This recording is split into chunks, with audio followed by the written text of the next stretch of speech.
তাহলে আমাদের সঠিক উচ্চারণটা কি হবে? সঠিক উচ্চারণটা হবে নহি জ্ঞানেন সদৃশ্যম পবিত্রম ইহ বিদীয়তে। নহি জ্ঞানেনাম সদৃশ্যম পবিত্রম ইহ বিদীয়তে তৎস্বয়ং ইয়গ সংসিদ্ধ কালেন আত্মনি বিন্দতি। তাহলে কেন হবে এখন আমরা সঠিকভাবে শিখবো। ঠিক আছে, বোর্ডের দিকে সবাই তাকাবা, সুন্দর করে দেখো। নহি পর্যন্ত ঠিক থাকবে, ন হি, ঠিক আছে, এটা ঠিক থাকবে। এই জ্ঞানী না, এখানে এই যে বর্ণটা দেখো, এখানে দুইটা বর্ণ একসঙ্গে যুক্ত আছে, গ যোগ গ, অথবা বুরবুরীয় জ যোগ ইয়। তো এখানে আমরা বুরবুরীয় জ এবং ইয়র উচ্চারণ করবো না, এখানে গয় গয় উচ্চারণ করবো। ঠিক আছে, তাহলে আমরা এখন এটার গয় গয় উচ্চারণ করবো। তাহলে গয় গয় উচ্চারণ করলে কি হয়? জ্ঞা। ঠিক আছে, তারপর হচ্ছে জ্ঞানে ন ঠিক থাকবে এখানে। ঠিক আছে, এখানে একটা চন্দ্রবিন্দু হবে। তাহলে ন হি জ্ঞানে ন কি হবে? ন হি জ্ঞানে ন। এবার এটার উচ্চারণ হবে কি? সদৃশম। সদৃশম কেন? আমরা জানি দন্তস্বর উচ্চারণ কি হয়? ছ। তাহলে আমরা দন্তস্বর পরিবর্তে এখানে লিখবো কি? ছ। ঠিক আছে, তারপর হচ্ছে কি? দ। দর ইফলা ঠিক থাকবে, তালে বর্ষ ঠিক থাকবে। অনুসরণ উচ্চারণ কি জানি আমরা? অনুসরণ উচ্চারণ সমান সমান ম। তাহলে এখানে আমরা ম বসে দেবো। তাহলে কি হলো উচ্চারণ? সদৃশম। উচ্চারণ কি হলো? সদৃশম। এবার এটা কিন্তু আমাদের কি জানো? অনুষ্ঠুপ ছন্দে রচিত, এই জন্য এখানে একটা কি হবে? কমা হবে। এরপর থেকে আবার এটা একটা লাইন হবে। তাহলে এখানে কি হবে? পবিত্র,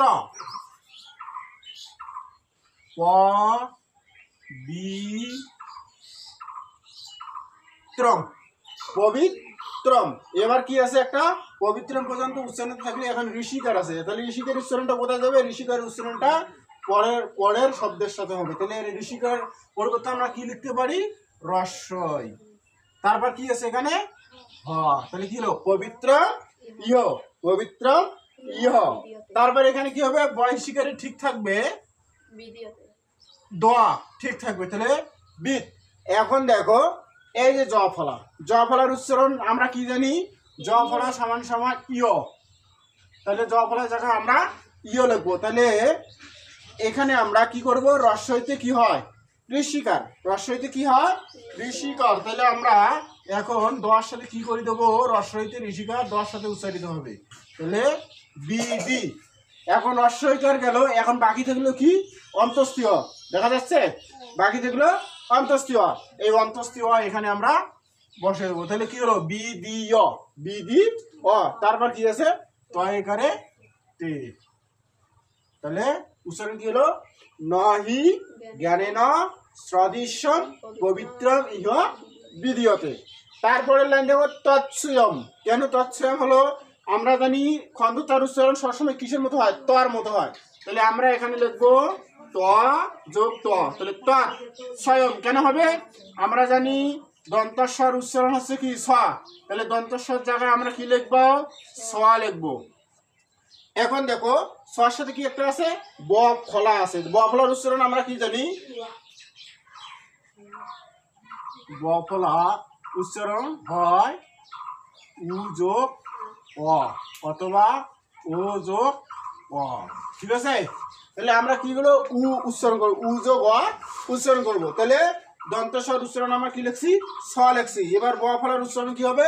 উ যোগ অ। তাহলে যদি আমরা সর সাথে উ বসে দেয় তাহলে ছয় উসু করে সু। ঠিক আছে, তারপর কি বাকি থাকলো?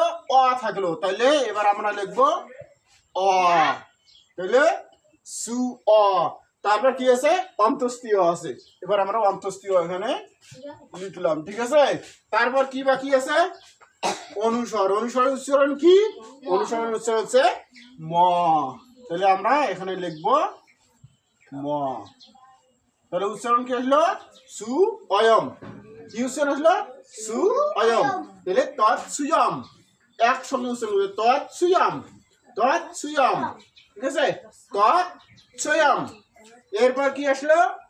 যোগ সংসিদ্ধ, এটার উচ্চারণ কি করবো আমরা? ইয়গ সম সিদ্ধ, ইয়গ সম সিদ্ধ। কেন? আমরা জানি জ সমান সমান কি? অন্ত্যেষ্টি জ্বর উচ্চারণ হয় ইয়, তাহলে আমরা অন্ত্যেষ্টি জ্বর জায়গায় বসে দিলাম কি? ইয়। ঠিক আছে, ইয় বসার পর এই যে দেখো ওকার একটা আছে, অন্ত্যেষ্টি জ্বর সাথে কি আছে? একটা ওকার আছে। এই ওকারটা আমরা কিভাবে উচ্চারিত করব? এই ওকারটা আমরা উচ্চারণ করব অন্ত্যেষ্টি অর সাথে। ঠিক আছে, তাহলে ইয়, তারপর কি আছে? গ, গ ঠিক থাকলো, ইয় গ। তারপর আবার ওই দন্তস্বর উচ্চারণ কি? দন্তস্বর উচ্চারণ, দন্তস্বর সমান সমান স। দন্তস্বর উচ্চারণ কি হবে? আমরা দন্তস্বর জায়গায় লিখলাম স। তারপর অনুস্বরের উচ্চারণ কি হয়? ম, তাহলে লিখলাম ম। তাহলে কি হলো? ইয়গ সম, ইয়গ সম। তারপর এবার কি লিখবো? দন্তস্বর উচ্চারণ হচ্ছে স। তারপর ঋষিকর ঠিক থাকলো। ঠিক আছে, এখানে দুইটা বর্ণ আছে, কি? দ যোগ ধ, দ যোগ ধ। তাহলে এখানে আমরা দ যোগ ধ লিখবো, তাহলে সিদ্ধ। তাহলে উচ্চারণ কি হলো? ইয়গ সম সিদ্ধ, ইয়গ সম সিদ্ধ। এটা কিন্তু একটানে এটার সাথে হবে, ইয়গ সম সিদ্ধ। তারপর এখানে কিন্তু হবে কমা। ঠিক আছে, তাহলে তৎ সুয়ম ইয়গ সম সিদ্ধ। এবার কি হবে? কালে ন, এটা হবে কালে ন, কালে ন। কালে ন আমরা ঠিক লিখে, মানে এটা সন্ধি বিচ্ছেদ হলো। কালে ন লেখার পর এখানে একটা আকার আছে, তাহলে আকার হতে কি আসলো? সরেয়া। আকার হতে কি আসলো? সরেয়া। তার মানে আমরা কালে ন এটা স্বাধীনভাবে একটা শব্দ হয়ে গেল। এবার হচ্ছে যে আকার থাকার কারণে এখানে একটা সরেয়া আছে, সেই সরেয়াটা পরের শব্দের সাথে উচ্চারিত হবে। তাহলে এখন আমরা লিখবো কি? সরেয়া।